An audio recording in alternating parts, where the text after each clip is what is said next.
আপনি যদি বলেন বেলালকে আজাদ করে নিয়ে আসবো, 40,000 দিরহাম যে বেলালকে কিনে আনা হলো, বর্তমানে 40 কোটি টাকার কম হবে না। হযরত আবু বকর আজাদ করে দিলেন, হিজরত করে নবীজি মদিনাতে গেলেন।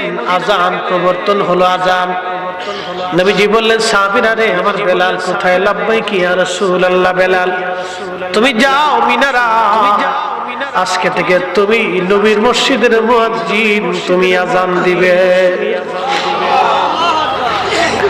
চেহারা ছিল না, লেখাপড়া ছিল না বেলালের।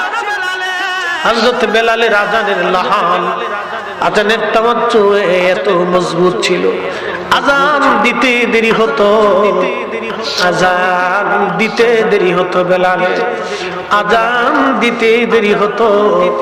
বেলাল রাদিয়াল্লাহু